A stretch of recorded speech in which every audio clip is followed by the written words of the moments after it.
Cambridge English Readers, Level 4. High Life, Low Life by Alan Battersby. Published by Cambridge University Press. This recording is copyright.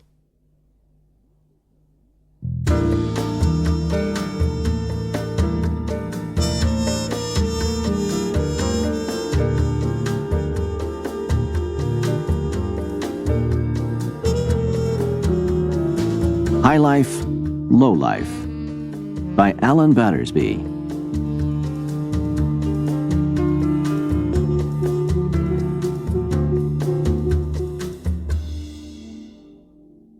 Chapter 1. Summer in the City. They say if you don't like the heat, get out of the kitchen. New York, mid-July. If you don't like the heat, get out of the city. Anyone who could take a vacation was in the mountains or on Long Island. Anywhere cooler than the city. But me, I had work to do and dollars to earn. As I left my apartment building in Queens, the heat hit me. The temperature was already up in the 80s. Only 7 o'clock in the morning, and I was sweating. It was going to be another one of those hot, uncomfortable days. Time to catch the number 7 train to Manhattan. The name's Marley, Nat Marley. I know the city of New York like the back of my hand. New York is part of me. It's in my blood. During my 15 years' service with the New York Police Department, I saw the best and worst of life in the city. After leaving the NYPD, I became a private investigator. Although I don't make that much money, I'm my own boss, and I don't have to take orders from anybody. I prefer it that way. At Grand Central Station, crowds of office workers hurried out to 42nd Street. There were usually a few homeless people in the station trying to make a few dollars before the police moved them along. When you make the same trip every day, you get to know people's faces. But today, I couldn't see any homeless people. Maybe they were out in the sunshine on 42nd Street. Suddenly, a voice called out, "Hey, Nat! Don't you recognize me?" I turned around. There was an old woman in an expensive-looking coat and skirt. It was Annie, a real New York character. One of the homeless people I'd known since I was a patrolman with the NYPD. "Do you like my coat, Nat? I found it in the trash." "A winter coat in July? You must be boiling." "I like the coat, but you don't look too great, Annie." "I'm okay, Nat. Anyway, a winter coat's valuable, so it stays with me, sunshine or snow." I looked at her closely. There was something different about her. I couldn't say what exactly, but she had changed. "Sure you're feeling all right, Annie?" "Me, Nat? Never felt better." Maybe she was just exhausted from trying to earn a living on the streets at her age. But something told me I should stay around. "I'll buy you breakfast. Coffee and donuts?" I offered. Annie took my arm as we made our way toward the main entrance. Suddenly, she pulled at my jacket. "Hey, not so fast, Nat. Just give me a minute. It's this pain in my chest." I looked at her closely. The sweat was pouring off her face. We hadn't walked far, but she was out of breath. She held my hand tightly. Her skin felt cold. "Oh, my God!" she cried. She reached for her chest, her eyes and mouth wide open in pain. Then she fell at my feet, unconscious. A heart attack. I felt her wrist.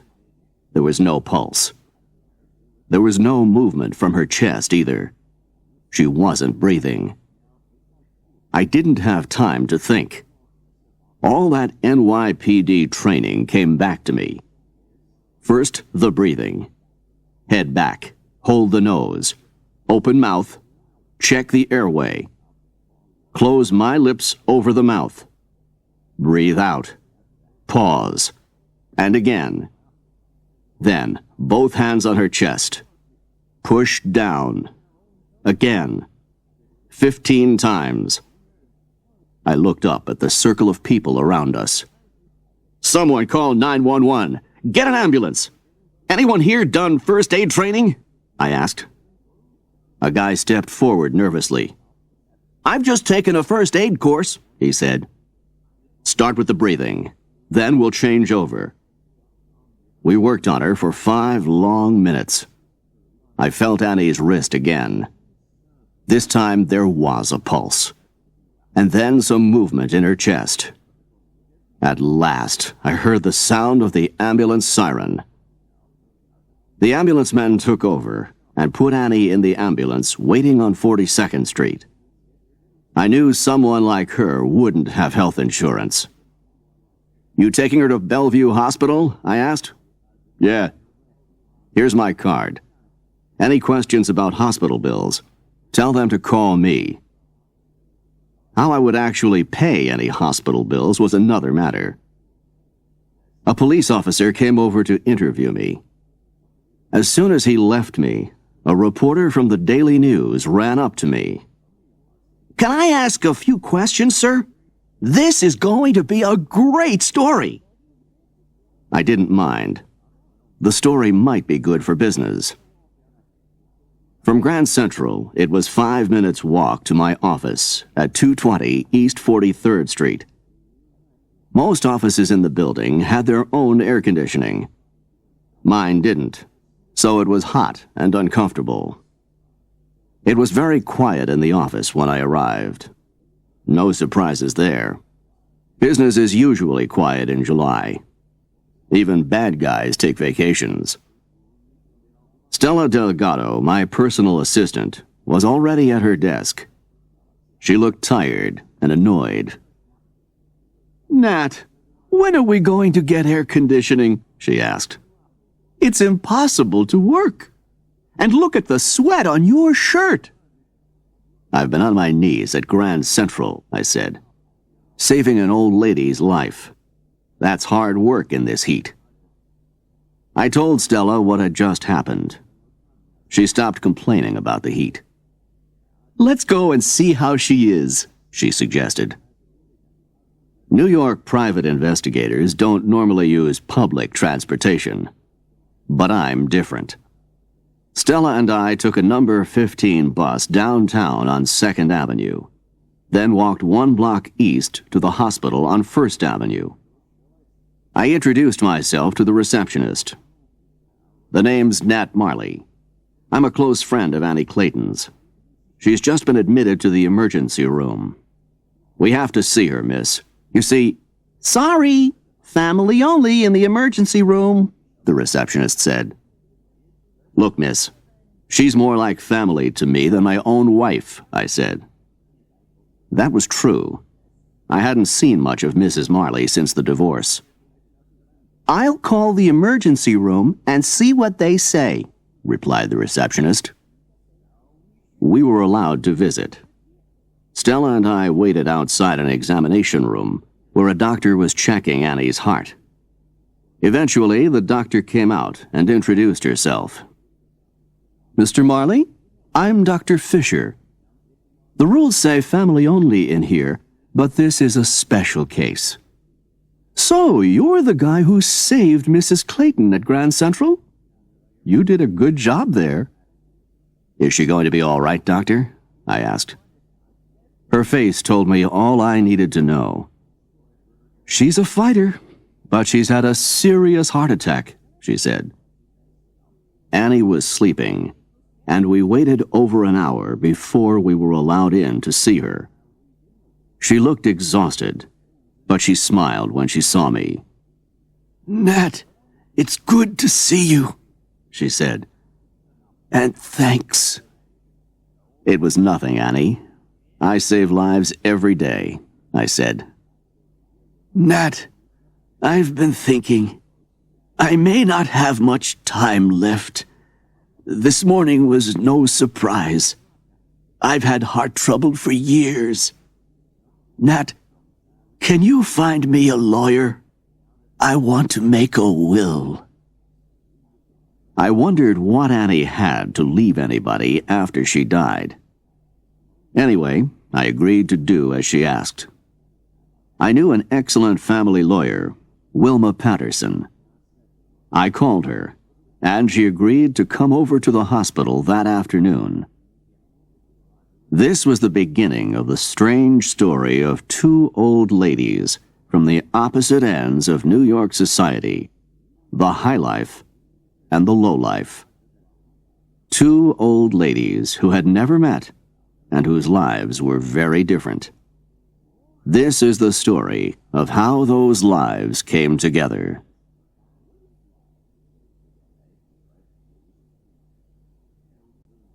Chapter 2. Central Park West. The next morning, my picture was on an inside page of the Daily News with the full story. It read, "Dying Woman Saved." The story began, "Yesterday, without the quick thinking of private investigator Nat Marley, Annie Clayton, a homeless New Yorker, would have died at Grand Central Station." Around 11 o'clock, a messenger arrived with a letter. The address was written in very careful handwriting. I had a new job title. To Mr. Nat Marley, Senior Investigator, the Marley Investigation Agency. "Wow, that makes you look important, Nat," said Stella. The letter was from Mrs. Joanna Whitaker, apartment 1543, Century Apartments, 25 Central Park West. That's one expensive address. The Century Apartments were the last of the fashionable apartment buildings completed before the Great Depression of the 1930s. The letter read, "Dear Mr. Marley, I have just read about you in the Daily News. I would like your agency to do a special service for me. I need a professional. I do not leave my apartment, and I wish to speak to you in private. The doorman will be expecting you. You may call on me any afternoon between 12 and 1. Yours truly, Joanna Whitaker, Mrs." "What do you think, Stella?" I asked. "Interesting," said Stella. "Shall we visit the lady? We could go now. Nothing's happening here." For once I looked smart. I had put on a clean shirt and my good jacket, which was just back from the cleaners. Stella was wearing her new suit. We looked like complete professionals. "Stella, we're taking a cab," I said. "A cab? Sure you're feeling all right?" she asked in surprise. I'd never felt better. We could be visiting several $1 million, so we had to look cool and fresh. Usually I hate spending money on cabs, but if you want to look good in July, you don't walk. It was 11:30, and the traffic wasn't moving much quicker than you could walk. I felt sorry for the cab drivers. We drove slowly across town and up to Columbus Circle, then uptown along Central Park West to Century Apartments, one of the best addresses in Manhattan. When we got there, I gave my name to the doorman. "Mrs. Whitaker's expecting you, Mr. Marley, but I'll have to warn her first. Don't want the old lady to get too excited." He picked up the phone. Nothing for over a minute. "This could take some time," the doorman explained. "She sometimes gets confused." "Hello? Is this Martha?" "It's Bob in the lobby. I have some visitors for Mrs. Whitaker." "Yes, Mr. Nathan Marley and his personal assistant, Ms. Stella Delgado." "Yes, I'll send them up." Inside the elevator, it was all dark wood, thick carpets and mirrors. If this was just the elevator, imagine what the apartments were like. Would I ever live in a place like this? On my income, only in my dreams. I rang the bell of the apartment and waited. A minute later, I rang again. Eventually, the door opened.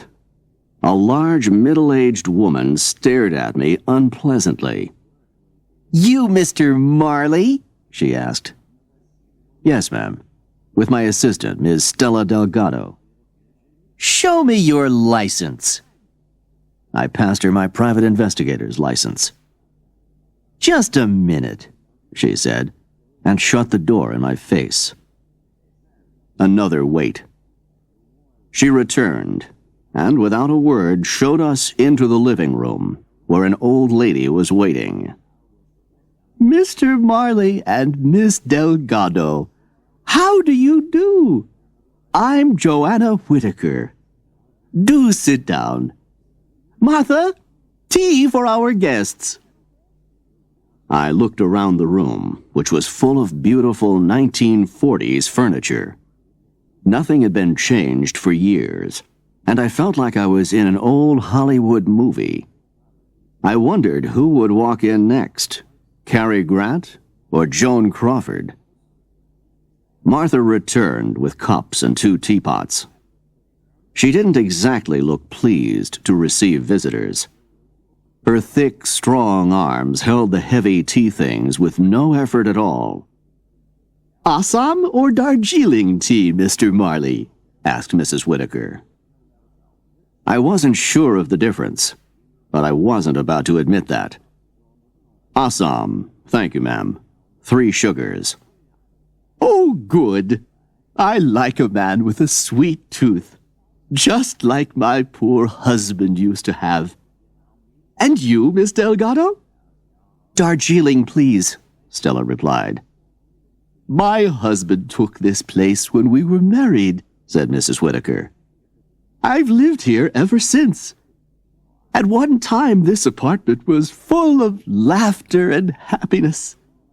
But since my poor husband died, there's just been myself and Martha. Martha does everything for me. I never leave the apartment. She's been with the family for years. She's almost part of the furniture." There was a sound of glass breaking in the kitchen. Mrs. Whitaker didn't hear it. Someone didn't like being called part of the furniture. "Do you have any family?" asked Stella. "A son and a daughter. They don't live in the city. Charlie's in Albany and Betty's in Syracuse. I'd like to see more of them, especially the grandchildren, but—" The old lady's eyes filled with tears. Stella took her hand. She knew exactly what to do. I'm no good in situations like these. "Now don't cry, ma'am, we understand," said Stella. "Do you? I'm sorry, miss." "No need to apologize," I said. "Thank you. I'm all right," she said. Then she looked at me.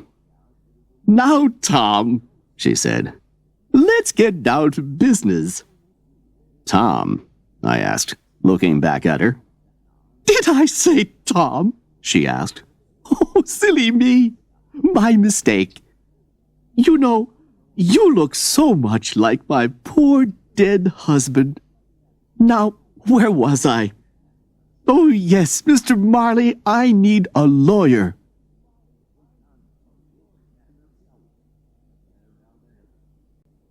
Chapter 3. The Will. "Mrs. Whitaker," I said, "I'm not a lawyer." "I may be old, but I'm not completely stupid," the old lady replied.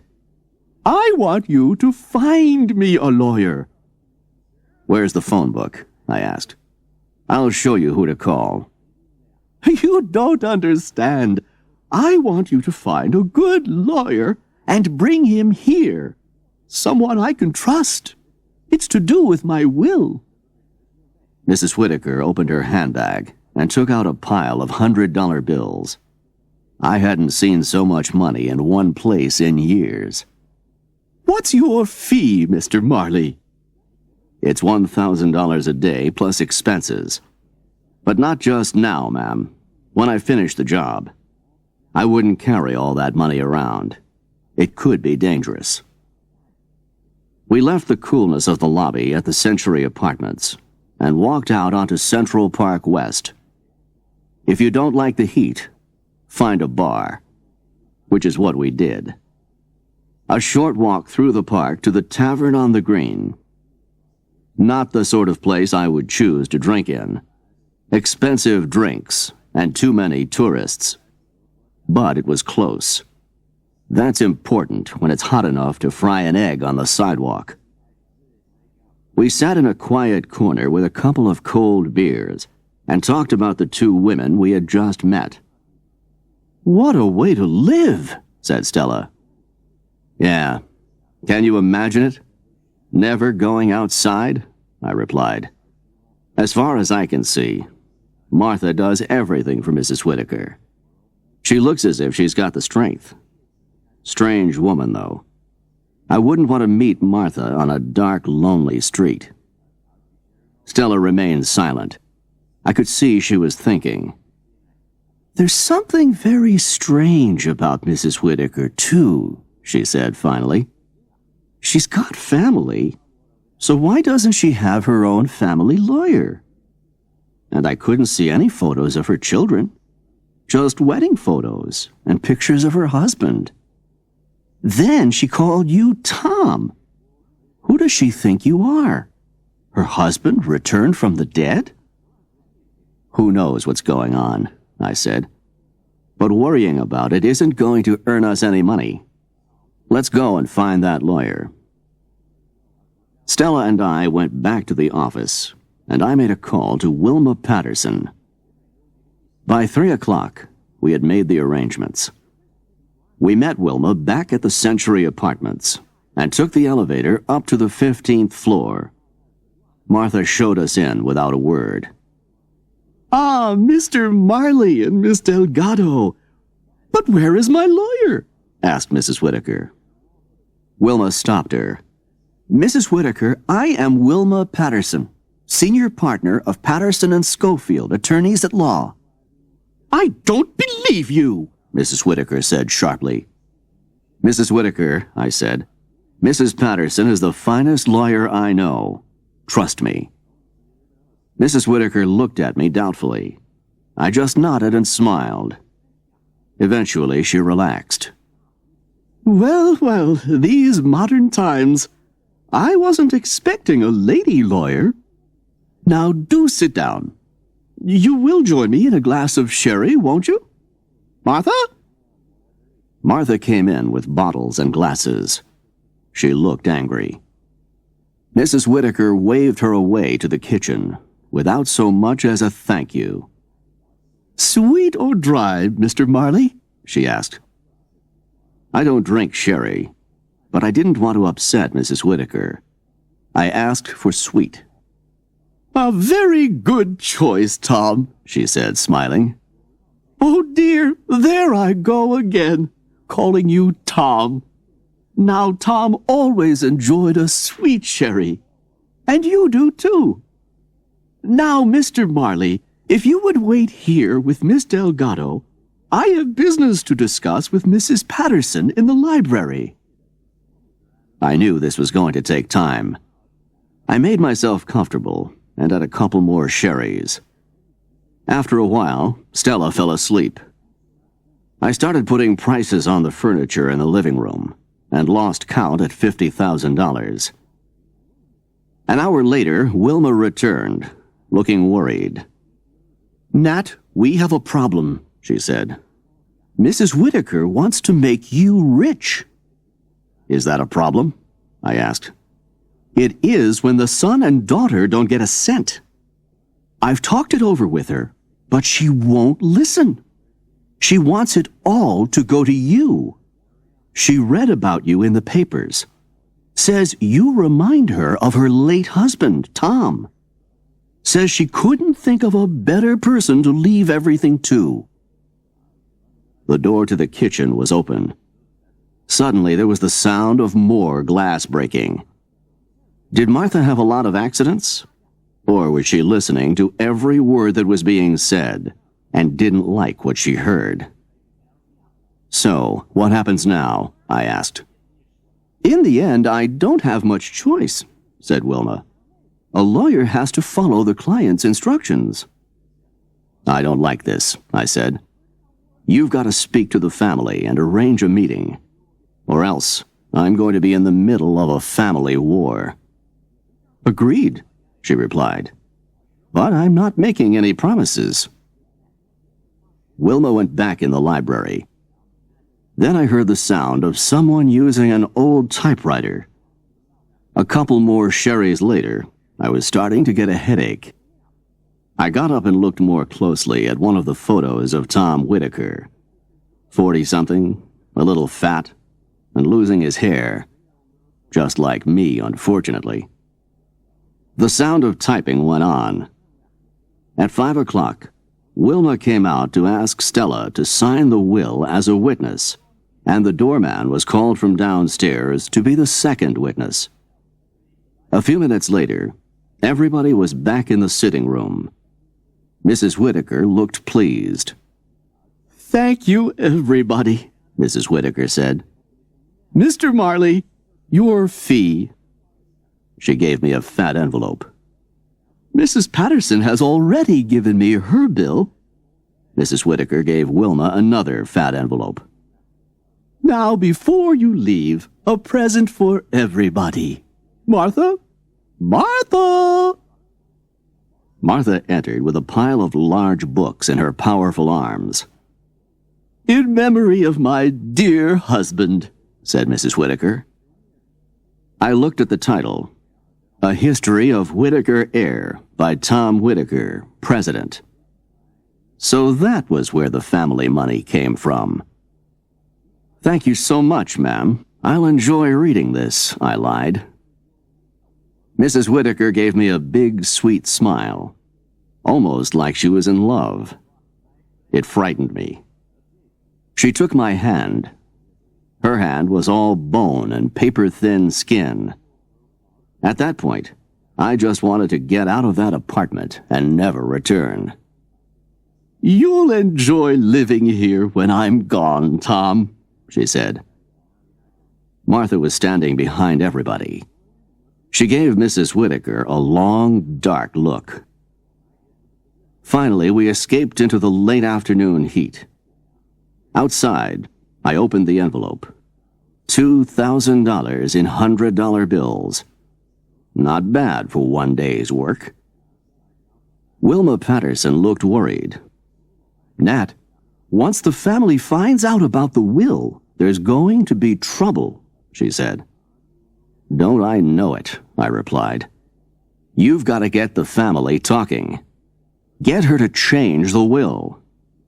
As I said before, I'll try, Wilma replied. Thanks, I said. I don't want anyone to think I take advantage of confused old ladies.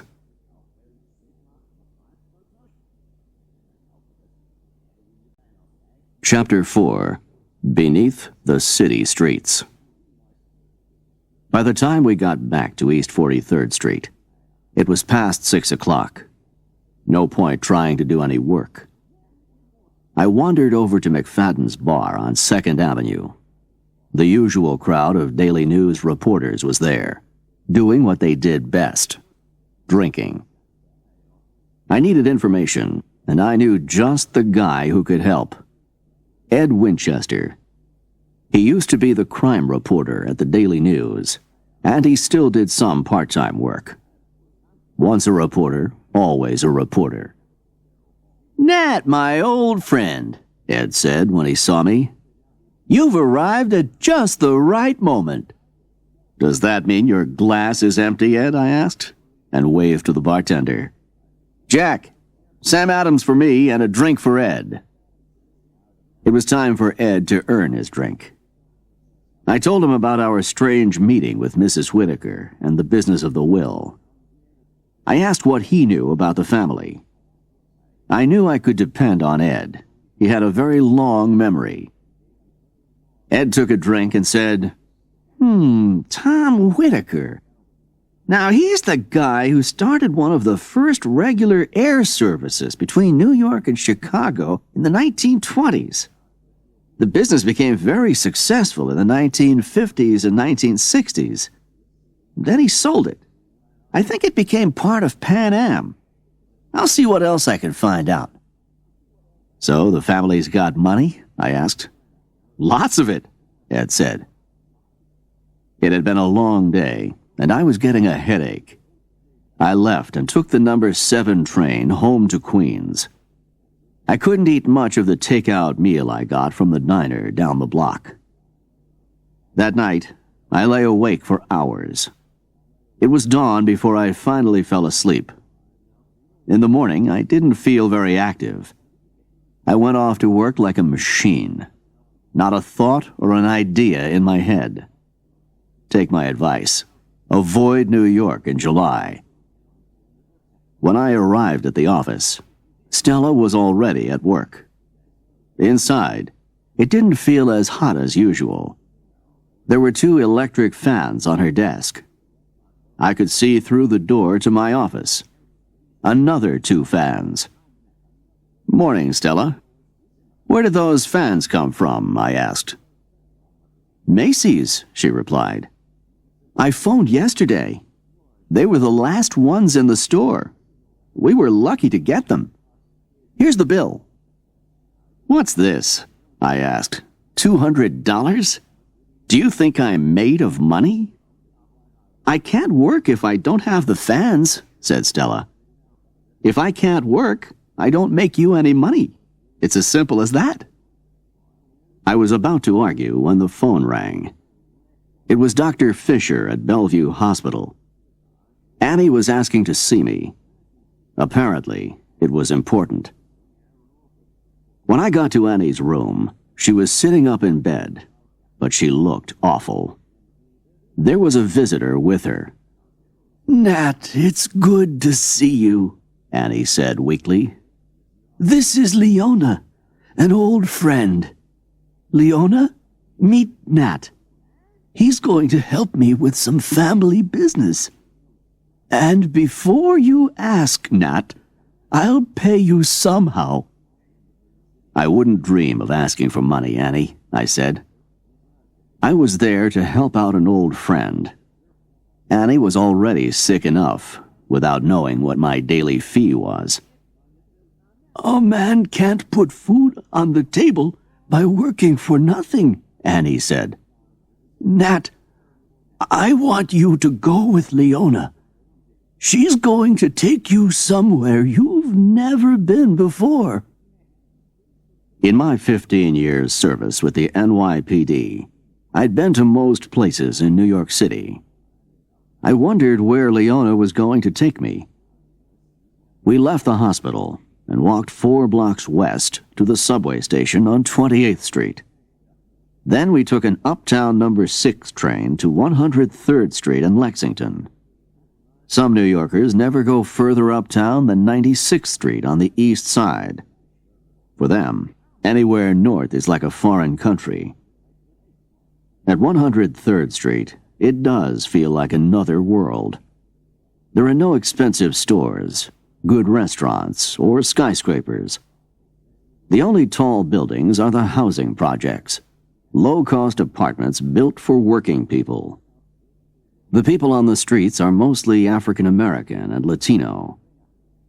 So, what's new, Leona? I asked. I used to walk these streets when I was a patrolman. Just be patient, Nat, she replied. You ain't seen nothing yet. Leona took me across Lexington to an old building. It looked empty, but the door opened as soon as Leona knocked. A big man welcomed Leona, but then looked at me with a cold stare, pointed, and asked, What's this guy doing here? He's okay, explained Leona. He's cool. Nat's doing a little job for Annie. Leona took me down some steps. At the bottom, there was a hole in the wall, and she led me through it. I could hardly see my hand in front of my face. "Where are we, Leona?" I asked. "Below the streets. This is the city you don't know. Careful now, there's a train coming." A downtown number 5 train passed. The light from the train windows helped me see where we were. The subway. There were 4 train tracks, 2 uptown and 2 downtown, and a narrow path beside the tracks. Ahead of us was a subway station, but no lights. "Welcome to our home, Nat," Leona said. "This station isn't used anymore, so we moved in." I'd heard of people living underground in New York, but I'd never seen it for myself. I could see a light ahead. Home was an old wooden change booth, the type I remember from my childhood. A woman was sitting in an armchair by the door. "Ellie, this guy's a friend. He's helping Annie with some family business. I'll put some coffee on." "You know what?" I said, looking around.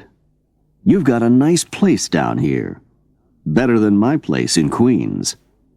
"You live down here all the time?" I asked. "Sure we do," replied Ellie. "Cool in the summer, and we manage to keep warm in the winter, and we don't pay rent." "Are you safe down here?" "We've lived on the streets," Leona said. "I can tell you, it's safer underground. Everyone knows each other here. If a stranger comes, we know about it. The subway workers know us. They leave us alone." Leona started moving piles of black plastic bags. Underneath was an old metal box with a lock. "Nat," she said, "Annie wants you to take this box to her." Leona took me back up to the street. As I traveled back downtown to 28th Street, I wondered how many more underground communities I was passing on the subway. Back at the hospital, I gave Annie the box. Then she took out a key that was tied around her neck, unlocked the box, and showed me a photograph of a cheerful teenage boy. "Nat," said Annie, "this is my son, Jackie. I haven't seen him in 20 years. I want you to find him." "I never knew you had family," I said. "You don't know everything about me. I may not have long to live, Nat, and I want to see him again before I die. We lived in a housing project in the South Bronx. Not a nice area. After leaving home, Jackie used to visit now and then, usually to borrow money. I knew he wasn't a good kid, but he's my son. His father was the top man in an office where I once worked as a cleaner. The sort of guy who tells every woman his wife doesn't understand him. I was lonely, and we had a good time. He made me laugh, and Jackie's the result." "How old is he now?" I asked. "Born in 1954, so about your age," Annie said. "I last saw him in Rikers Island jail in 1979. He'd been stealing cars and getting into fights. It's easy to find the wrong type of friends in the Bronx. When I visited him in jail, he said he never wanted to see me again. It broke my heart. From that point, my life went to pieces. I was feeling really low, and that's when I started living on the streets of Manhattan. I had to escape, get out of the Bronx, and forget." "Anything else you can tell me?" I asked. "I once heard he was living on the Lower East Side," she said, "working as a cab driver." "A cab driver, you say? If he had a police record, he couldn't get a job as a cab driver. His full name?" "Jackie Robinson Clayton." "Height?" I asked. "About 5 feet 10 inches, Annie said weakly. Oh, and he's got a tattoo of a bird, the American eagle, on his left arm. When you find him, tell him his mother wants to see him. Bring him here. It's important. I'll do my best, Annie, I said. But don't raise your hopes too much. This could be a difficult one. Annie gave me the photo and locked the box. Then she asked me to take the box and key to Wilma Patterson's office. She lay back on the bed, sweating and breathing heavily. I called the nurse. Annie looked more dead than alive.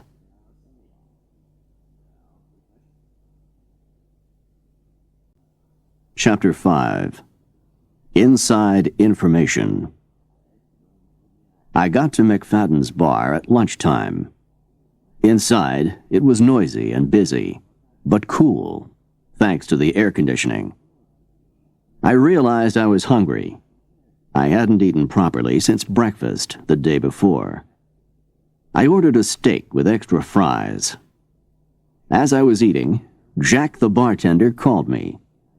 Hey, Nat, there's a guy here says you're buying him a drink. I looked up. Ed Winchester was waving an empty glass. Well, I guess I am, I said. Over here, Ed. And this had better be good. I like doing business this way, said Ed. You buy me drinks, and I find you information. Ed told me he'd been in the Daily News library, reading up about Whitaker Air. It was a good story. Tom Whitaker was an interesting guy.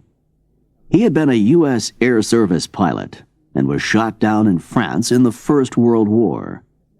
He was one of the lucky few who made it home.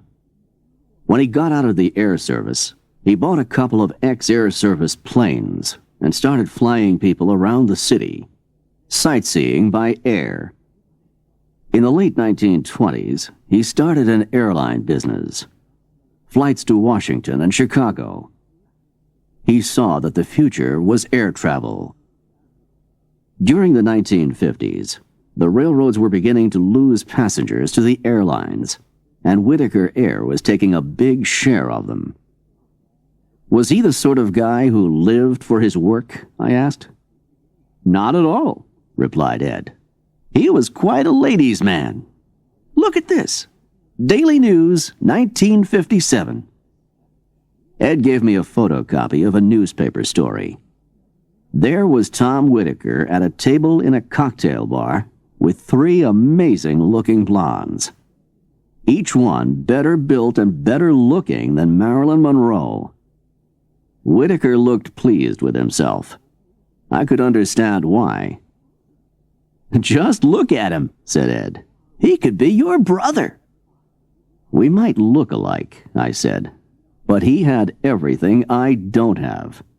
Money and women. Ed went on to tell me that Tom Whitaker worked hard and played hard. Even after he was married, he played around with other women. It wasn't a happy marriage, and he and Mrs. Whitaker probably stayed together for the children. He sold Whitaker Air to Pan Am in the late 1960s. Then he spent most of his time on City Island, drinking and fishing.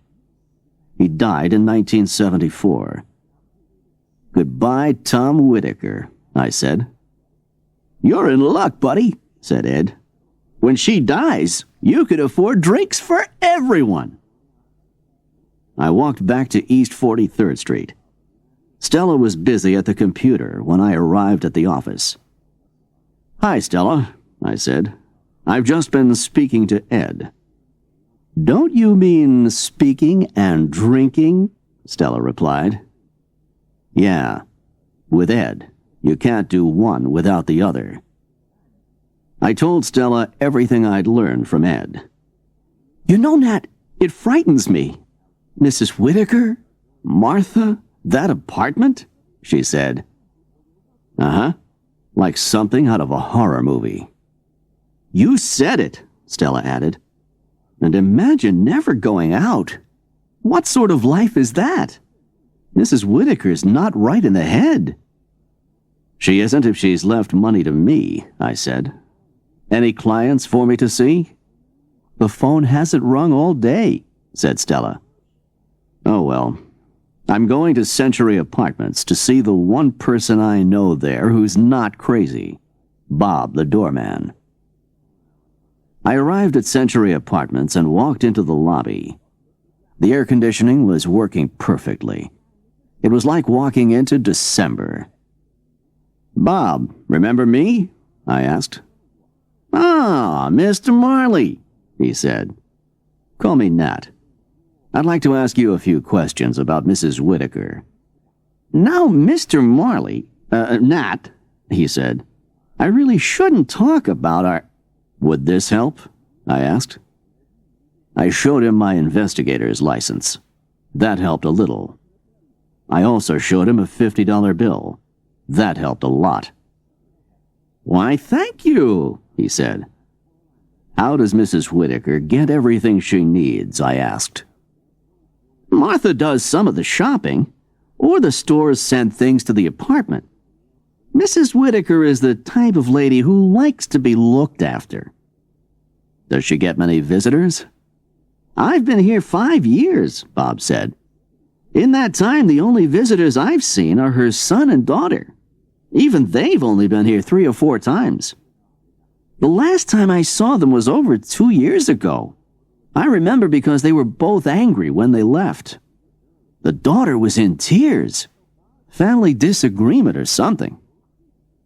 So, Mrs. Whitaker saw nobody except for Martha, I thought.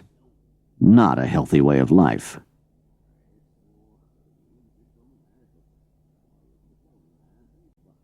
Chapter 6. East Village. Now and then, the elevator breaks down at the office. This was one of those days. After walking up 8 floors, I felt hot and uncomfortable.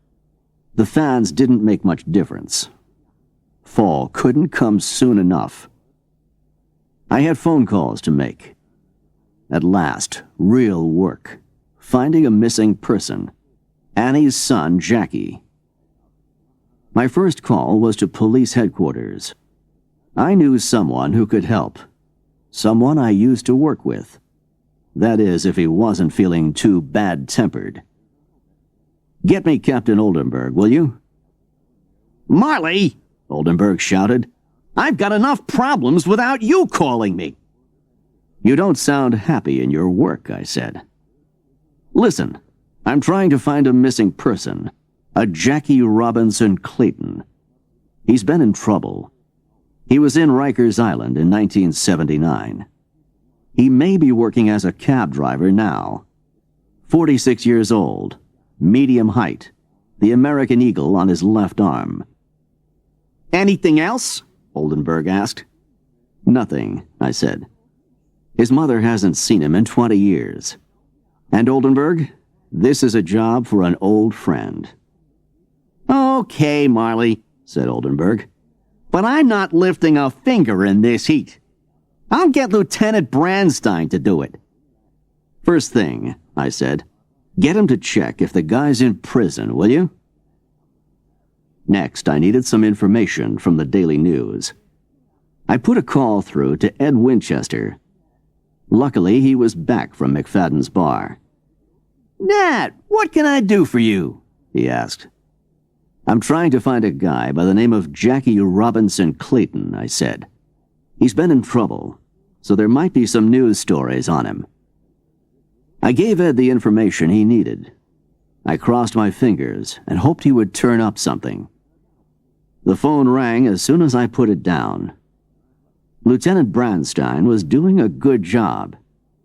Jackie Clayton was not in jail anywhere in the USA. We were doing well. I was beginning to enjoy myself. This was what life as a private investigator should be like. I even forgot how hot it was. Now I needed some extra help. Joe Blaney was just the guy. He was a big, tough ex-cop who did work for me sometimes. Joe, it's Nat. Listen, my life is full of old ladies at the moment. I've got a strange client, a Mrs. Joanna Whitaker. And Martha, who lives with her, is even stranger. I need to know more about them. I gave Joe the story so far with the address and descriptions. Boss, Joe said, you sure do meet some crazy people. I spent the next morning looking around the Lower East Side, trying to find Jackie.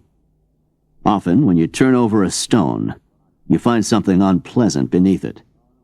It can be the same with families. The more you find out, the more dirt you discover. I was hoping this wasn't going to happen with Jackie. No luck at any of the cab companies or bars I visited. How far could you get looking for a guy in his mid-40s, using a photo of him as a teenager? Finally, I found a cab driver on Canal Street in Chinatown who'd heard of Jackie. He told me to try the East Village. I started on Avenues A, B, and C, once known as Alphabet City. It was a total waste of time, until I got to Vazak's Bar on Avenue B. I showed the bartender Jackie's picture. When I told him about the tattoo, I could see he'd heard of him. He gave me a dark look. You a cop or something? He asked. No, buddy, I said. The name's Marley. Just an honest private investigator. I showed him my license. I don't talk to cops or private eyes, mister, the bartender said. Nice friendly place you got here. A guy could feel very welcome. Do you talk to money? I turned my license around. Behind it was a $20 bill. As the bartender reached for it, I pulled my hand away. Not so fast. What have you got? I asked. Okay, I know him, he said. Haven't seen him recently. He's got money, but it doesn't come from driving a cab. Oh yeah? I said. So where does it all come from? Buying what people steal, he replied. If you got something hot, go to Jackie. Don't make him angry, though. He's tough. Do you know who he works for? I asked. Do I get my $20 now? Tell me who he works for, I said. Try Wiseman Cabs on Avenue A, said the bartender. Just uptown from Tompkins Square Park. I dropped the $20 bill onto the bar and walked out. I knew Tompkins Square Park well. When I was a patrolman, the park had been home to most of the homeless of the East Village. They used to call the community Tent City. Later, they were moved on, but not without a fight, and the place was cleaned up. I found the cab office. There were a couple of cabs parked outside. I pretended to be a tourist. The guy at the desk gave me a poisonous look. Can you help me, mister? I asked. I'm on vacation. First visit to the Big Apple. I want to hire a cab for the day so I can do some real sightseeing. The guy behind the desk looked as if he hadn't slept, washed, or shaved for days. He smelled even worse than me. He lit a cigarette, then coughed for a full 15 seconds. Finally, he was able to speak. Mister, we don't hire cabs out for the day, he said. Hey, I said, is this a cab company or what? I repeat, we don't do it. You stupid or something? One thing was clear. Wiseman Cabs didn't want customers. Certainly not the sort of customers who wanted to hire cabs. They were in another line of business, and I wanted to know what. I decided to surprise him. Mr. Wiseman, I said. How do you know my name? Could be something to do with the sign outside, I replied, and then continued. I'm looking for Jackie Clayton. Oh, yeah? He said. What do you want with him? It's private. Family business, I said. Well, it just so happens I'm looking for him too. And when I find him, I'll... He stopped, as if he had said more than he had intended. You'll do what? I asked. Get out of here, Wiseman shouted. I don't know why I'm talking to you. Don't stick your big nose in here again. I got the feeling I wasn't welcome anymore. I left and called Joe Blaney on my cell phone. Nat here. What sort of morning have you had, Joe? Great. I just had coffee and cake with Mrs. Whitaker. How did you manage that, Joe? Easy. I know a guy who runs a flower shop on East 28th. I bought some flowers and wrote a note saying, "From your special friend, Nat Marley." Then I borrowed his shop coat and pretended I was the guy from the flower shop. That way I got up to the apartment.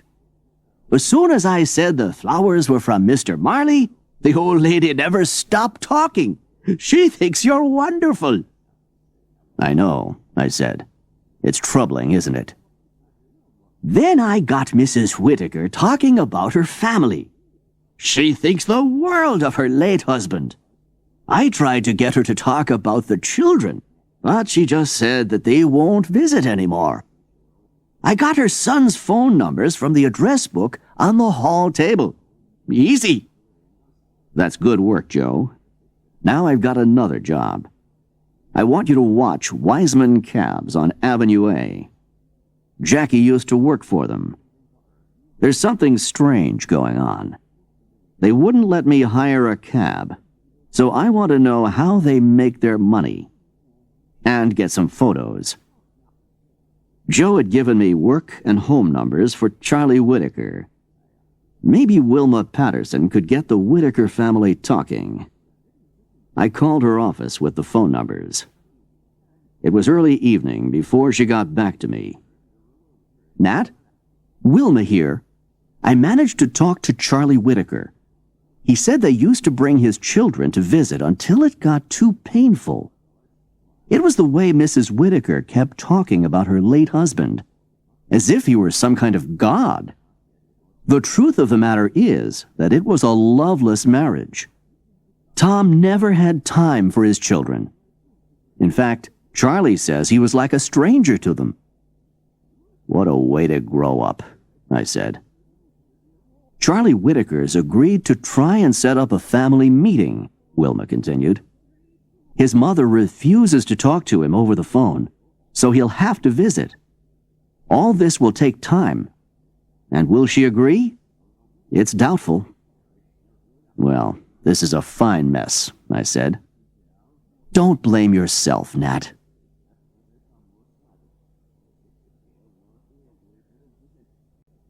Chapter 7. Developments. It had been a long day. It was almost time for a cold beer. Stella was reading at her desk. How are things, Stella? I asked. Everything's fine, except that the office is too hot, Stella replied. I can't work, and I've got a headache. Message received. So everything's normal, I said. That's what I like to hear. What are you reading about? Air conditioning units. You know what they are. Smart machines that cool down rooms. She held a picture of one up. Dream on. These things cost money, I said. The phone rang. It was Joe. Nat? I've been watching Wiseman Cabs all afternoon. There's a lot of movement in and out of that office. Cab drivers going in carrying one suitcase, then coming out with a different one and driving away. Seem to be doing everything except carrying passengers. Interesting. I wonder what Wiseman's up to. The answer's in those suitcases, boss. Did you get some photos? I asked. Used a whole roll of film. It's being developed now, Joe replied. Well done. There'll be a cold beer with your name on it waiting at McFadden's. Why pay for a sauna when all you have to do is sit and sweat in your office? Maybe Stella was right. She was usually right about a lot of things. I was just thinking about the cold beers when Dr. Fisher phoned from Bellevue Hospital. Annie's condition was getting much worse. "How much longer has she got, Doctor?" I asked. "She's had heart trouble for years, and then with that heart attack at the station, I'm seriously worried, Mr. Marley." "Is she still conscious?" "Yes, but only just." "Well, I've got something that should make her hold on," I said. "We're looking for her son, and getting closer. We found his old boss in the East Village. There seems to have been some argument between them. My guess is Jackie's keeping away from him. Just tell her we're getting close." I felt both sad and angry as I put down the phone. Sad for the people who had to live out their lives on the streets. Angry about the society that put them on the streets. Stella stopped reading and looked up. "What's the matter, Nat?" "It's Annie. If we don't find Jackie soon, she's going to die without seeing him," I said. "Nat, I got an idea." "Yeah?" "Why don't I phone every cab company in the book? I could say I'm Jackie's ex-girlfriend wanting to see him again, to talk things over," Stella said. "Good thinking. But first I need some food and beer. I'll see you in McFadden's after you've locked up." Ed Winchester from the Daily News was watching me as I finished my first beer. It was cool and delicious, and hardly touched the sides of my throat as it went down. I immediately felt better. "Nat, what a thirst! Now have I got something for you. From the Daily News 5 years ago. But first, I get it. The story's going to cost me another drink. This had better be good." Ed handed me a photocopy of a news story. The headline read, "Weissman and Clayton not guilty." I continued reading. Ernst Weissman and Jackie Clayton walked free today after being found not guilty of buying and selling stolen property. "That's it," I said. Joe spent the afternoon watching what was going on at Wiseman Cabs. Jackie Clayton used to work for Wiseman Cabs. In this story, Jackie was with a guy called Weissman. Maybe he changed his name to make it sound more American. Joe had arrived with the photos. Picture after picture of cab drivers going in and out of the office with different suitcases. And a beautiful picture of Wiseman. "That's him," I said. "Now, if we compare him with the picture of Ernst Weissman in the Daily News story, yeah, it's the same guy. And he doesn't get any prettier with age. This is NYPD work. Excuse me while I phone Captain Oldenburg." Oldenburg was in a bad mood. He sounded as if he was about to explode. That was normal and natural. I only got worried when he was in a good mood. "What do you want, Marley? Don't waste my time." "Oldenburg, you remember a guy by the name of Weissman? He was found not guilty about 5 years ago." "Yeah, I'd love to get my hands on him again." "Your dreams may come true. Get some of your boys to watch Wiseman Cabs on Avenue A. I think Weissman, or Wiseman as he's known now, is still in the same kind of work, with the cab business as a cover." "This sounds promising, Marley." "And if you get Weissman, give him a hard time." "Trust me, Marley." "What have you got against him?" Oldenburg asked. "He refused to let me hire a cab." I knew from my time with the NYPD that Oldenburg was one of the most unpleasant people I'd ever meet. The strange thing was that I liked the guy. As long as you stayed on the right side of him, things were all right. There was a beer waiting for me at the bar. I always have close relationships with beers. "How's Oldenburg?" asked Joe. "He's in a terrible mood," I answered. "So, what's new?" Stella arrived and had brought another magazine about air conditioning. She showed me the front cover. It read, "You too can be cool, fresh, and relaxed in July.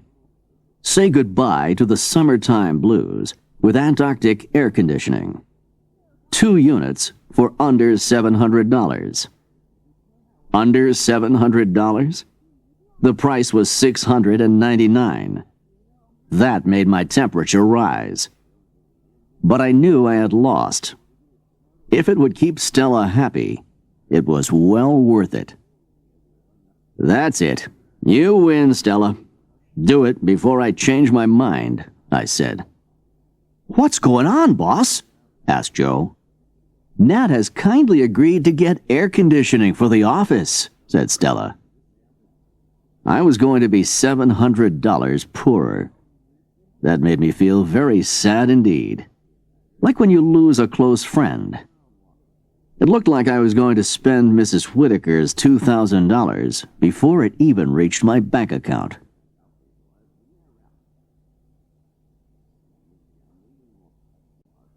Chapter 8. A Death in the Family. That night, I tried to get some sleep. I remembered an idea I'd heard. Take an electric fan. Fill a bowl with plenty of ice. Put the fan behind the bowl. Turn on the fan and wait for cool air. That's what's supposed to happen. It was a small improvement until the ice turned to water. That didn't take long, and I didn't have any more ice. Another sleepless night. I gave up at 3 a.m. I could stay home and feel exhausted, or go into the office and feel exhausted. At least it would be cooler traveling to work in the middle of the night. The New York subway never stops working, and since the mayor cleaned up the city, it's a lot safer. I didn't worry about using it at this time. At 4 a.m., Midtown Manhattan feels like another city. There's almost no one on the streets. Even the air smells fresh. At the office, I opened the windows and turned on all the fans. Finally, I got some sleep. Stella found me there, still asleep, at 8 a.m. "Nat!" she shouted. "Have you been drinking?" "Honest, Stella," I said sleepily. "I couldn't sleep at home. I suppose you slept well?" "I always do." "Go out and get yourself some breakfast, Nat. And bring me back a coffee, will you?" Outside, I could already feel the heat rising from the sidewalks. I was back in 20 minutes with coffee and donuts. The walk didn't do me much good. Now Stella had all 4 electric fans going in her office. "Hey, don't I even get a fan now?" I asked. "Take them, Nat," Stella said. "I just borrow your 2 fans when you're out. There's a message from Dr. Fisher about Annie. No change from last night." "She's a fighter," I said. "She's holding on for Jackie." The phone rang. I didn't recognize the voice. "Mr. Marley? This is Miss Bianchi at Century Apartments. You know me as Martha, the woman who takes the orders? Well, there ain't going to be no orders to take now. The old lady's dead." "Oh?" I said. "You all right, Martha?" "Of course I'm all right," she said. "But she ain't. She's cold." "I'll be right there," I told her. Things were moving too quickly for my liking. I turned to Stella. "Mrs. Whitaker has died. Close the office and let's get over there." At Century Apartments, Bob the doorman was as surprised as I had been. It was the first he had heard about Mrs. Whittaker's death. He phoned up to the apartment. 2 minutes later, we were at the door. This time, we got in quickly. Then another surprise. Martha was smiling. "Tell me what happened," I asked. "Sure," Martha said. "I went in with Mrs. Whittaker's morning tea, and there she was, cold and dead. Come and take a look." "I'll stay here," said Stella with her hand to her mouth. Mrs. Whittaker was in her bed. Her mouth and eyes were wide open, and her skin was gray. She was very dead. "Feel her," said Martha, lifting Mrs. Whittaker's thin arm. "She's cold." "I'll take your word for it, Martha. And don't touch the body again. Has the doctor already seen her?" "Why should he? Not much he can do for her now." "What? Call the doctor now." While Martha was out of the room, making the call, I had a quick look around. There was a bottle of pills on the bedside table. To help her sleep? I'd check on that. Everything else seemed to be completely normal. I had Charlie Whittaker's number and asked Stella to phone him with the news. She would be better at doing it than I would. I needed to ask Martha a few questions before the doctor arrived. I found her in the kitchen with her large feet up on the table. She was reading an old detective story and listening to country music on the radio. I turned it off. "Hey, what did you do that for?" she asked. "Martha," I said, "we've got to talk." "What about?" "What do you think? Mrs. Whittaker, of course. When did you last see Mrs. Whittaker alive?" I asked. "When I took in her hot chocolate," Martha said. 10 o'clock last night." "Do you normally give Mrs. Whittaker her pills?" "Sure I do. 2 at bedtime to help her sleep," Martha replied. "And was last night like every other night?" I asked. "Yeah. Why shouldn't it be?" she said. "Why are you asking me all these questions?" "It's my job. When did you find her this morning?" "Same time as usual," Martha replied. "Yes," I said patiently, "but what time is that?" 8:15. There she was. Cold. I looked around the kitchen. "You haven't touched anything in her room?" "No, sir," said Martha, waving her book at me. "I know that from detective stories. Never touch a thing." But she had. The hot chocolate cup had been washed. I knew something was wrong. Martha was cheerful. She seemed to be enjoying every moment. The doctor had arrived before I could worry any more. Stella showed him in. "Nat, this is Dr. Hughes," she said.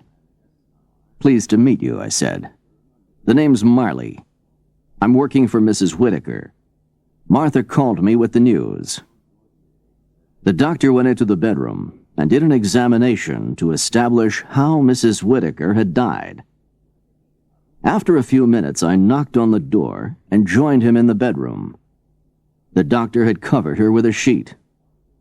"To be honest, Mr. Marley, I've been expecting this," the doctor said. "She's had a heart condition for some time.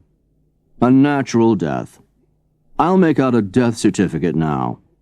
Has the family been told yet?"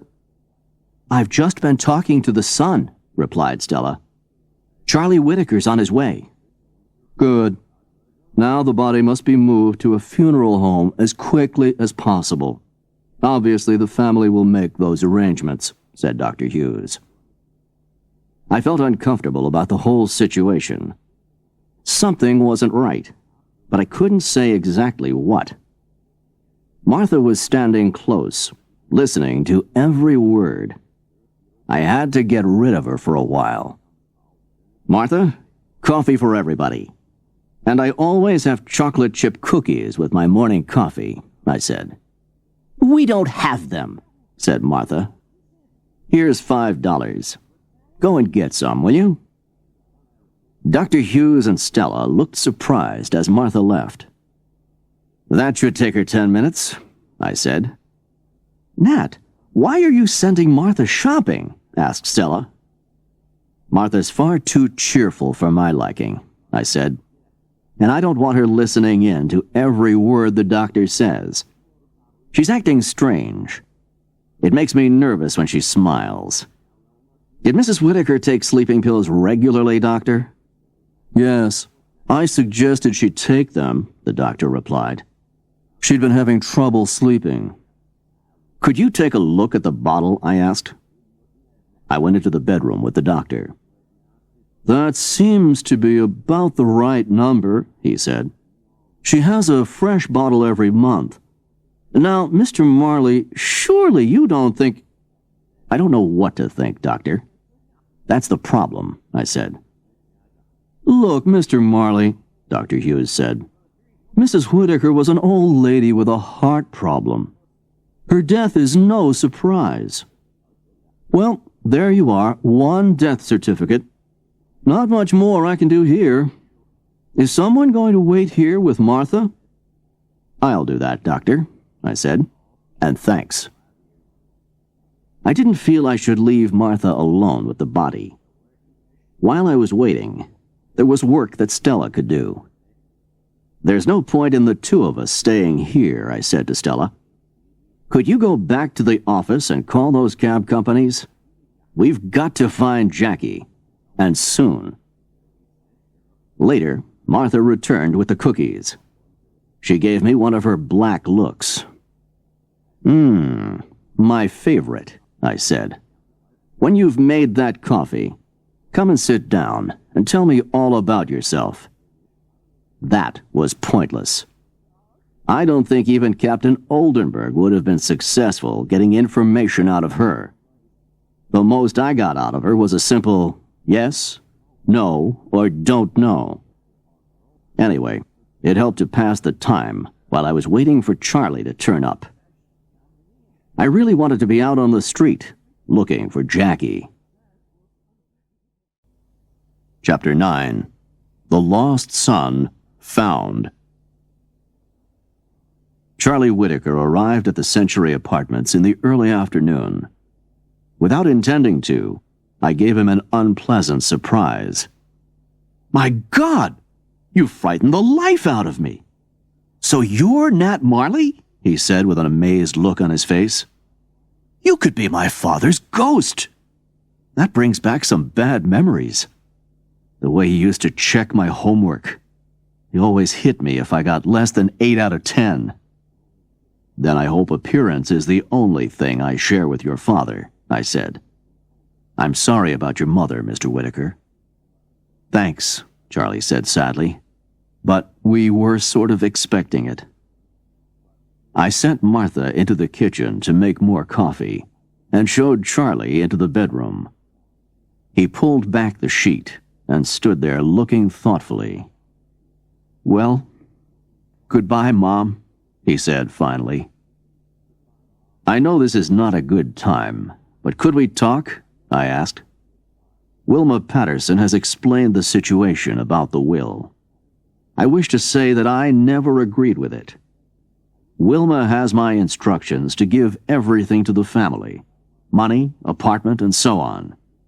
I'll just need to sign the papers, I said. Thanks. It's not your fault you were caught up in this. I'm worried about Martha, I said. Her behavior is very strange. I can't remember a time when her behavior wasn't strange, Charlie said. You don't have to stay. I can see to everything here now. Here's my card. If there's anything I can do, call me. The Whittaker family had taken up a lot of valuable time, something we didn't have much of. Back at East 43rd Street, Stella was still calling all the cab companies. Oh, hi there. Wonder if you could help me? You don't have a driver named Jackie Clayton working for you, huh? No? Thanks anyway. She put the phone down. Nat, she said, that makes cab company number 50. We'll get there eventually. Good work, Stella. And if you have to, call Staten Island and Brooklyn, too. Before she could continue, the phone rang. Someone was shouting at the other end. Stella held the phone at arm's length. It was Captain Oldenburg. Oldenburg, how are things? I asked. I've been trying to get through to you all morning. Your phone's been busy all the time, Oldenburg replied in his usual direct way. Thanks for the information about Wiseman. My boys searched his place, and you should see the stuff we found there. He's going to jail for a long time. Look, Oldenburg, I need to speak to Wiseman. I explained how we needed to find Jackie Clayton so he could see his dying mother. Sure, you can speak to him, but will he speak to you? Asked the captain. Downtown on the number 4 express train, I was at Police Plaza quicker than any cab could make it through Manhattan. Captain Oldenburg was expecting me at police headquarters and took me down to the cells. It brought back memories of my years with the NYPD. Wiseman was his usual sweet self. Physically, he seemed to be in worse shape than Mrs. Whitaker. Mr. Wiseman, you remember me? Nat Marley, private investigator. I need your help. I've got to find Jackie Clayton before his mother dies. If I could get my hands on him, I'd tear him into little pieces, replied Wiseman. Very thoughtful, I'm sure, but that doesn't help me. Me and Jackie were partners. Then he left me and broke our agreement. We had an understanding. He won't get anywhere without me. Leave me alone. I don't talk to private eyes. Guys like you make me sick. At least I'd learned something. Jackie was trying to escape from his past. Maybe when we caught up with him, he'd agree to see his mother. It was now mid-afternoon. I phoned Stella to see how she was doing with the cabs. Nat, she said, we got something. Patel Cabs on West 14th. I even got to speak to him. But he just said, I don't have any ex-girlfriends, and put the phone down. This is a job for Joe Blaney, I said. Get him to watch the place. Can you give me the address? 9th and 14th, Stella said. You know where all the meat-packing places are. Right. And tell Joe I'll see him there. By the time I got there, Joe was already in position. Sitting in his car with his hat pulled down over his eyes, he looked just like a guy sleeping. But I knew he was paying attention to every little movement on that street. Late afternoon, the meatpackers had stopped work for the day. We were parked under an old railroad bridge between 2 huge trucks. Patel Cabs was on the other side of the street, a little further up. This could take a long time. We watched and waited. Cabs came and went, but no sign of Jackie. As the hours passed, we slowly cooked in the heat. Eventually, I saw him. There he is, Joe, I said. Jackie had changed. This wasn't the hard guy in the newspaper picture. He just looked like any normal guy, going about his normal business. I ran across the road and called, Jackie Clayton, we've got to talk. It's about your mother. He didn't stop to listen. As soon as I'd said, Jackie, he was running like a frightened man. And he was a lot faster than I was. We lost him in a narrow entrance between 2 factories. And of course, he knew the area better than we did. Not much more we could do there. Our last chance was to ask at Patel Cabs. The receptionist didn't like the look of us. "Look," she said to us, "Jackie said if anyone comes around here asking questions, I'm to say nothing." "Thanks, ma'am," I said.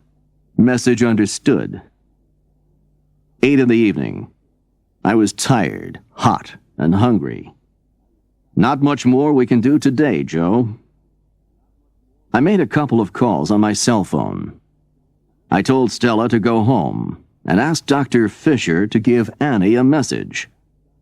If Annie knew we'd seen Jackie, that might just help to keep her holding on to life. We made our way across to 8th Avenue. 3 blocks uptown, there was a Cuban-Chinese restaurant where they did great chicken and rice. And more importantly, ice-cold beer. It made me feel a little better, but I still felt useless. Joe, we were so close. Now Jackie will be nervous about any stranger he meets, I said. Nothing you could do, boss, said Joe. But we've still got one more chance. Oldenburg. We helped him out with Wiseman, so he owes us something. He could give us Jackie's address. The New York Taxi and Limousine Commission holds the records of every cab driver in this city. That information's private, but not to the NYPD. I phoned police headquarters. Fortunately, Oldenburg was still in the building. "Don't you have a home to go to, Oldenburg?" I asked. "Marley, I've got teenage kids. Police headquarters is more peaceful," he laughed. I gave you Wiseman, so I think you owe me. I need the address of a cab driver. Name of Jackie Clayton. The one I told you about. Drives for Patel Cabs on West 14th. As soon as possible, Oldenburg. His mother's dying. "I'll do what I can," he said. "But I can't promise anything until tomorrow. The office you need is closed now." All we could do was wait.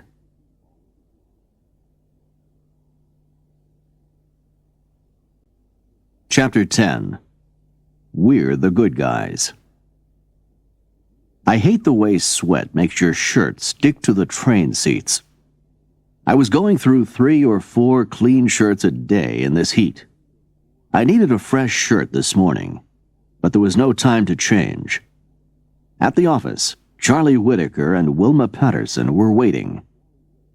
"Mr. Marley, thank God you're here," said Charlie. "I'd like you to come with us to the apartment. I'll explain in the cab. Martha's disappeared." "Okay, let's go. Stella, call me at Century Apartments as soon as Oldenburg calls." In the cab, Charlie Whitaker explained what had happened. "Mom's been taken to the funeral home. Mrs. Patterson and I agreed to meet at the apartment first thing this morning to start going through Mom's papers. I checked into a hotel last night. I didn't like the idea of sleeping in that apartment. We got there at 7:30 a.m. to find the place in a real mess. There was stuff all over the floor. At first I thought it was a break-in, but Martha's room hadn't been touched. I thought that was strange." "Is anything missing?" I asked. "No idea yet, Mr. Marley. That's where I hoped you would help. Can you find out what's been going on and find Martha? I just feel something is very wrong." Inside the Whitaker apartment, there were books and papers thrown everywhere. Broken pieces of furniture and glass on the carpets. The sofas and armchairs had been cut all over, and their insides pulled out. The kitchen floor was wet with oil, milk, and wine, which was slowly mixing with bags of flour and sugar.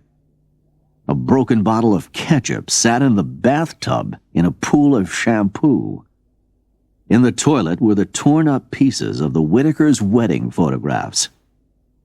Now take a look in Martha's room, said Charlie. The small, simple bedroom was clean and tidy. There was no suitcase, and it looked as if she had taken most of her things. The bookshelf was full of detective stories. Raymond Chandler, Ellery Queen, Ed McBain. On the mirror she'd written in red lipstick, "Gone to play ball." "What does the mystery message mean?" asked Wilma. "I'm not sure yet, but this is definitely Martha's work," I answered. "What now?" asked Charlie. "Find everything that hasn't been taken. Money, checkbooks, credit cards. We need to find out what's missing. Don't make it look like you've been searching. We shouldn't really touch a thing until the police have been here." "The police? Do we have to?" asked Charlie. "Mr. Whitaker, murder is police business." "Surely you don't think Martha—" "That's exactly what I think. I knew something was wrong all along." "What do I say?" Charlie asked. "Report a murder. They'll be here before you put the phone down. And Mr. Whitaker, before you call 911, call the funeral home now. Tell them not to touch your mother's body. If they're preparing it for the funeral, tell them to stop now. The police will have to look closely at your mother's body to find out how she died. There has to be an immediate autopsy." We had time for a quick look around before the police arrived. No sign of checkbooks, cash, or credit cards. The NYPD team was at the apartment in under 10 minutes. A call came through from Stella. "Nat, we got an address for Jackie. The Chelsea Arms Hotel, near the corner of 8th and 22nd. "In Chelsea, huh? We went by there last night. This is what to do. Phone the hospital. Get a message to Annie. Say we know where Jackie's living. Then see if Jackie's at work. Pretend you're from the Taxi and Limousine Commission. Say you want to speak to Mr. Clayton about a customer who's taken his number and complained about him. That way, you should find out when he comes into work or when he finishes. Call me back here." Wilma came over with the lieutenant from the crime scene team. "We've had a look around, sir," he said. "No sign yet of anything stolen. Mr. Whitaker, can you tell me where your mother kept cash, credit cards, that sort of thing?" "Her handbag, probably," said Charlie. The lieutenant turned to one of his men. "Sergeant, did you check that?" "Nothing, Lieutenant. It was empty." "Now, Mr. Whitaker, do you know where your mother banked?" I asked. "Chase Manhattan," Charlie answered. "Would you call them now? We have to know what's happened to her bank account." As Charlie was about to pick up the phone, it rang. "It's for you, Mr. Marley," he said. "Hi, Nat. It's me. I've made the call. Jackie may be at the hotel now," said Stella. "Has Joe come in?" "Good. Tell him to wait for me outside the hotel. Now I've got an idea that just might work. Make me up a big brown paper package. Fill it with old newspapers and magazines, and give it to Joe." "Sure," replied Stella. Time was very short. I caught a downtown train to 23rd Street.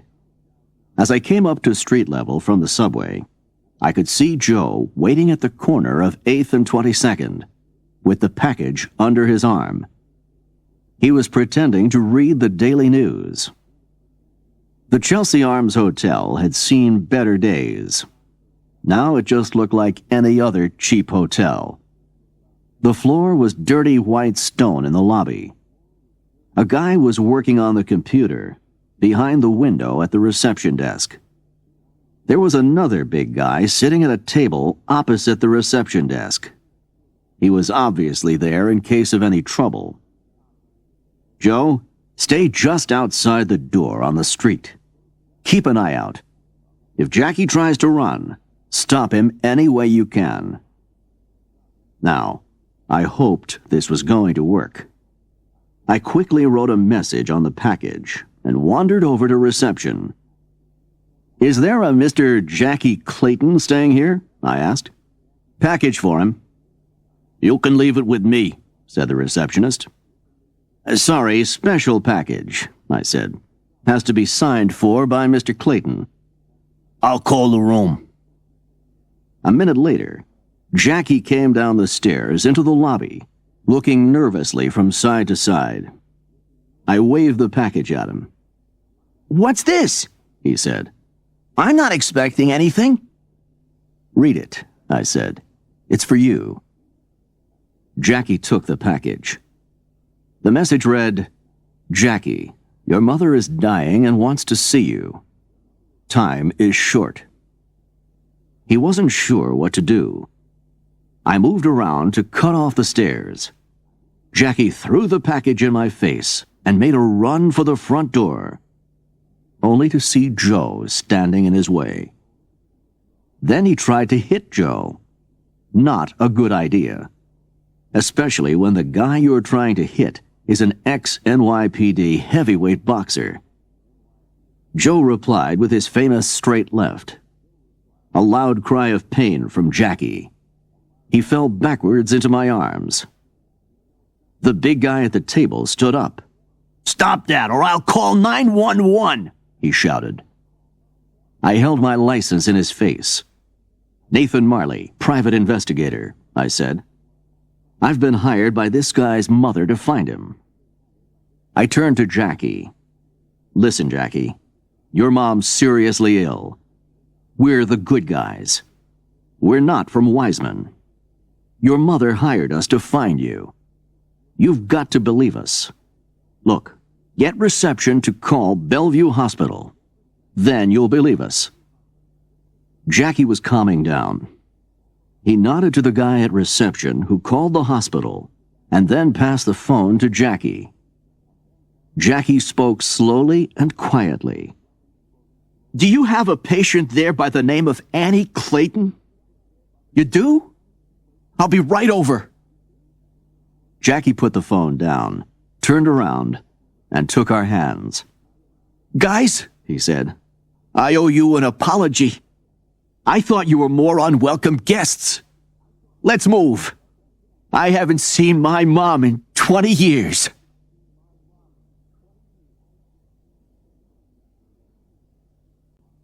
Chapter 11. Martha Bianchi. The hospital was more or less directly east across town. A cab was the best idea, and we found one on 8th Avenue. "Driver, Bellevue Hospital," I said. On the way, I told Jackie his mother's story. "So Mom's been on the street all this time?" he asked. "Ever since she last saw you, in a cell," I said. "I thought I knew everything," he said. "Thought I was hard and tough and didn't need anybody. Now I know better. Family's a part of you. I used to think Wiseman and the boys were family. But they weren't any more family than the driver here. As long as you were doing your job, okay, it was cool. But one mistake and you were out." "What was your mistake, Jackie?" I asked. "I wanted a normal life. I was tired of looking over my shoulder for cops. I wanted an ordinary job and a place I could call my own.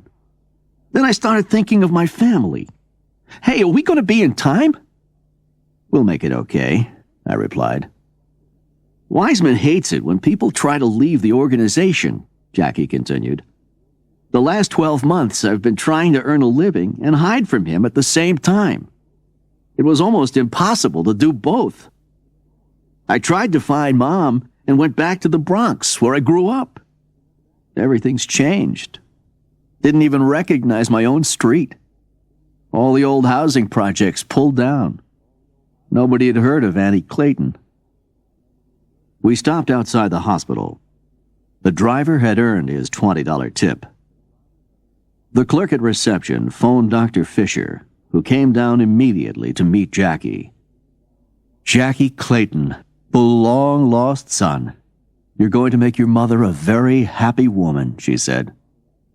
"How is she, Doctor?" asked Jackie. "To be honest, she doesn't have long to live.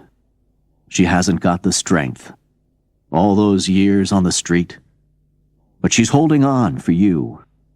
Take it easy when you go in. She gets tired very easily." "We'll go right up," said the doctor. Jackie turned to me. "Nat, will you come in with me?" "Sure," I said. Annie was asleep, her mouth open. The doctor shook her arm gently. "Annie, he's come back," said the doctor. The tiredness disappeared from her face. A wide smile. Tears in her eyes. Jackie took her hand. "Why, if it isn't my big, stupid son, come back to see his mom after all these years," she whispered. "Sorry, Mom. I was a no-good kid. I've changed. I've been trying to find you. Come here. Let me hold you tight. That's better. Mom, this guy Nat's amazing. He didn't give up." Annie turned to me and smiled. Underneath the smile, she was exhausted. "Nat, I don't know how to thank you," she said softly. They needed to be alone together. My day wasn't finished, though. I called Stella at East 43rd Street. "Nat, how's it going?" she asked. "We found Jackie," I said. Joe persuaded him to listen. "He's with Annie now. The doctor doesn't expect her to live much longer." "Poor woman," Stella said. "Stella, you've done more than enough for 1 week. You found Jackie. Close the office and enjoy your weekend. I'm going back to the Whitaker apartment with Joe." I wouldn't have minded a weekend off myself. The effects of the heat and tiredness were beginning to hit me. There was a line of cabs outside the hospital. Joe and I jumped in the first one. The traffic was heavy, but the delay gave me time to think. What was in Mrs. Whitaker's bedtime drink? Could the autopsy establish it was the drink that killed Mrs. Whitaker? If Martha had the strength to destroy furniture, she would easily be able to murder Mrs. Whitaker. But how? She appeared to have died peacefully, and the doctor didn't seem to think there was anything unusual about the death. The cab was now standing still in the traffic, an opportunity to get some sleep. Joe shook me awake at the Century Apartments. In the apartment, the crime scene team was getting ready to leave. Charlie Whitaker and Wilma Patterson were checking through papers. Some were wet and dirty. I didn't want to think what Martha had poured over them. "Any news from the funeral home?" I asked the lieutenant. We were lucky, sir," he said. "They hadn't prepared Mrs. Whitaker for the funeral, and there'll be an autopsy this evening. Not much more we can do here." Charlie Whitaker turned to me. "Guess what?" he said. "The lieutenant interviewed all the neighbors. They all heard some noise during the night when Martha destroyed the furniture. They thought it was a wild party. Since when did my mother have wild parties?" "Would have been some party," I laughed. "There's nothing wrong with the locks," Charlie went on. "No break-in. It all looks like Martha's work, Mr. Marley. Most of my mother's papers are here. Ugh, there's ketchup on this one. But no checkbook or credit cards. I phoned the bank, and luckily there was someone there who could help. I had to go over there myself. The bank account's overdrawn. It looks like Martha's taken out tens of thousands of dollars." Spending it on what, I wonder, I said. Mr. Marley, find that woman, and quick, Charlie said. I want her to pay for what she's done. We're on the job, Mr. Whitaker. First, we need to go through everything in Martha's room. The message, "Gone to play ball," was still on the mirror. What sort of ball might that be, boss? Asked Joe. Was Martha a baseball fan? I asked. The answer's got to be in here somewhere. We can start by going through these books. There was a shelf full of old detective stories, which looked as if they had been read again and again. That only told us she liked reading. Then Joe found a book open on the floor by the bed. Look at this book, boss, Joe said. Martha's been marking parts of it. The book was called The Perfect Murder. The pages were yellow with age. I looked through the book, reading what Martha had underlined. One sentence especially caught my eye. She kicked a bit when I put the pillow over her face. But it was soon all over. If killing is so easy, why not do it again? They say, practice makes perfect. I showed it to Joe. I think Martha reads too much, he said. Joe pointed at the inside cover of another book. Look, she has been practicing how to sign Mrs. Whitaker's name. I showed the book to Charlie Whitaker. Is this how your mother signs her name? I asked. That's it. That's how Martha managed to get the money out of Mom's bank account. We went back to our work in Martha's room. No suitcase, no handbag. Her own things were missing. We then started on the pile of vacation booklets that Joe had found under the bed. Las Vegas, Oneida, and Atlantic City. There's only one sort of ball you can play at these places, I said to Joe, and that's in a casino. Martha could now be losing all Mrs. Whitaker's money at a casino. We didn't know where she had gone, and there was no way we could phone a casino and ask, "Do you have anyone at the gambling tables matching the following description?" Even if a casino did agree to help, there could be any number of middle-aged women losing their money. The type of people who save up all year for a week's gambling vacation. They spend every cent and go home poor. Where do you think she's gone? I asked Joe. My guess is nearer rather than further, he replied. Atlantic City is the closest, I said. Do you know how many casinos there are in Atlantic City? At least 10. Maybe more. There was hardly anything in the room that told you Martha had a life of her own. We had searched everywhere for a photo of her. Nothing to show to people. Our only course of action was to visit each casino until we found her. So what now, boss? Asked Joe. Atlantic City's several hours' drive away, I said. We may need to spend all day there. Bring your car to the office, 9 o'clock tomorrow, and make sure you get some rest. I paused for a moment. I just had a thought. Joe, isn't this all a bit too obvious? If Martha really wanted to disappear, why write that message and leave the books? Somehow, I think she wants us to find her. As if she's acting out one of those detective stories. But who knows? It seemed to be hotter than ever. I'd had enough. When was this weather going to break? It was going to be another long day tomorrow, and I'd lost my weekend. I had some bedtime reading to do. The Perfect Murder.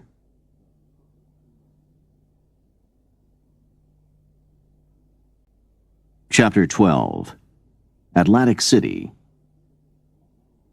I had stayed awake reading most of the night. Not by choice. I just couldn't sleep in the heat. At sunrise, I gave up and got dressed. Outside, it was almost pleasant. That wouldn't last long. There was time to stop by Bellevue Hospital.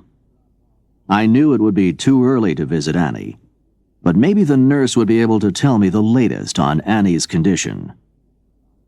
At the hospital, the nurse took me to the door of Annie's room and raised her finger to her lips.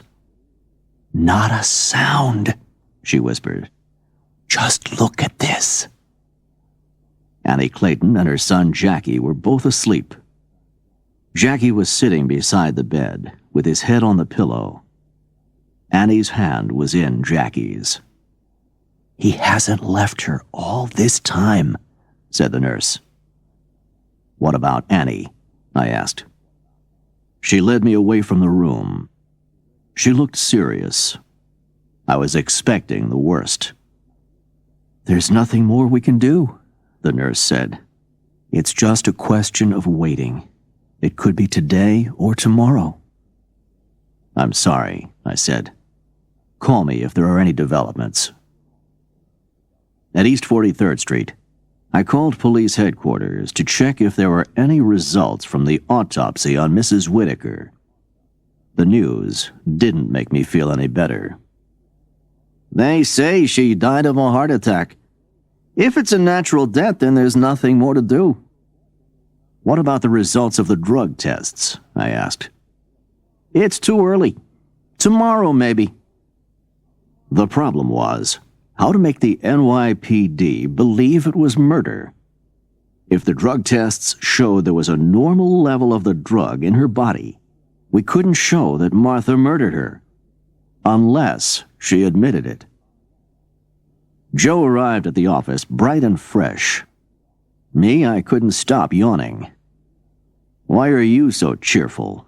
I asked him on the way to his car. "I got a good night's sleep, boss. Just like you suggested," Joe replied. "Well, I'm exhausted. Wake me up in Atlantic City." I stretched out on the back seat and soon fell asleep. The best sleep I'd had for days. Several hours later, Joe woke me as we were entering the city, along the Atlantic City Expressway. "You've been sleeping like a baby, boss," he said. Unlike the city, the casinos were beautiful buildings in every possible design and color. We parked and walked along beside the ocean and started looking inside the casinos. It was the same story in each one. Lonely people kissing goodbye to good money, but no sign of Martha. We had visited 5 casinos by the time we arrived at the Golden Palace. "I don't believe it, boss," Joe said. "I've never seen anything like it." On our way in, we passed a line of large white stone elephants. Inside, it was a dream world. The lights above were clouds of brilliant stars. Soft music was playing. Dark wood, deep carpets, shining gold and silver everywhere. Early afternoon, and people were crowded around the roulette tables. "Over there, Joe! It's Martha!" There she was, sitting between 2 old ladies. Martha made them look tiny. In front of her, Martha had piles of brightly colored casino chips. She was playing for big money and had placed chips on numbers 7, 14, 21, and 28. The ball shot around and around, and finally landed on 7. Martha screamed with laughter. "It's me again!" she shouted. "That's the way to do it! I knew I couldn't lose!" I couldn't watch her any longer. I went up to her. "Martha," I said, "we've got to talk." "Well, if it isn't Mr. Private Eye himself," she answered. "I wondered when you'd get here." "Leave me alone. I'm winning." She started placing more chips on the table. That was enough. I pushed them onto the floor. Hey, what do you think you're doing? She shouted. Excuse me, said a voice behind me. Is there a problem here? There was a heavy hand on my shoulder. I turned around. A tall, powerful guy in a black suit, wearing his casino ID on his jacket. Leave this lady alone and get out before I call the police, he said. I held up my investigator's license. Now I had to move fast. Everything depended on Martha admitting to murder. Nat Marley, private investigator, I said. This lady is using stolen money. Money she stole from her employer, who she murdered. Didn't you, Martha? We know everything about the money and the pills. Just like it said in that detective story you like so much. There was total silence around the roulette table. People stared at us with open mouths. I held up Martha's book. Aren't you the clever one? Said Martha. I was wondering how long it would take you. Faster than I expected. Sure, I got the idea from the book. Couple of extra sleeping pills in her hot chocolate. Then it was no more, Martha do this, Martha do that. Just put a pillow over her head. She kicked a bit, but it was all over in seconds. Easy. And her face looked perfect. Everything happened just like the book said it would. Only quicker and easier. It was her own fault. She left me out of the will. You read too much, I said. The man in the suit was beginning to understand. You'd better come to the office, he said. Do you want to call the police, Mr. Marley? With pleasure, I said. And would you collect all those chips? That's stolen money. It was another couple of hours before we were finished at the Atlantic City Police headquarters. Martha admitted everything again to the New Jersey police. She wasn't sorry at all. In fact, she seemed to be enjoying it. What now, Lieutenant? Martha asked. You going to lock me up in a cell? Yes, until the NYPD comes to get you, the lieutenant replied. Sergeant, take her away. Now, Mr. Marley, I'll speak to Captain Oldenburg. This is NYPD business. It was late afternoon. We had to get back to New York. I could make some calls on the way. I'd been thinking about Annie all day. I managed to get through to Dr. Fisher at Bellevue. She didn't expect Annie to last the night, and Jackie had been asking for me. There was no time to lose. Another call to Charlie Whitaker, who was waiting to hear from us. Luckily, he was still at the Century Apartments. Mr. Whitaker, I said, we found Martha in Atlantic City. You did? She murdered my mother? Asked Charlie. She admitted everything, I told him. It was just like I thought.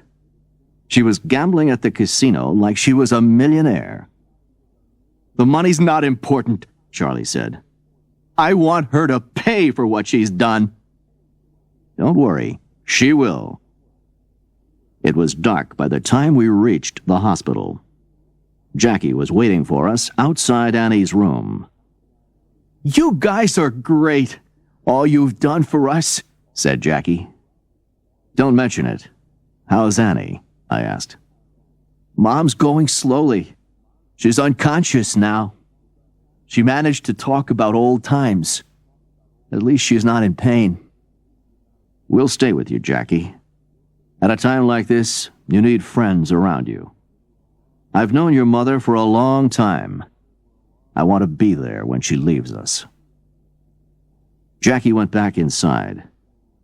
We waited until early morning, watching the hands of the clock move around and around. A hospital is a very strange place at that time of night. The dying waiting, hour after hour, for the moment of death. At 2:30 a.m., the nurse called Dr. Fisher. After a quick examination, she waved us to come in. Annie's breathing was now slow and irregular. Finally, it came to a stop. Jackie was still holding his mother's hand. "I'm sorry, Jackie. She's gone," the doctor said. Jackie looked up at us. "She never gave up hope for me," he said. "Could you leave me alone with Mom for a minute?" Outside, Joe looked at me closely. "Nat, you've got tears in your eyes," he said. "Tears? Me? No. Must have got something in my eye." He was right, though. Annie's death had affected me deeply, more than I had imagined it would. But I hadn't felt a thing when Mrs. Whitaker died. 10 minutes later, Jackie came out. "Let's get you home, Jackie," I said sadly. "I'm going to miss those morning chats with Annie at Grand Central."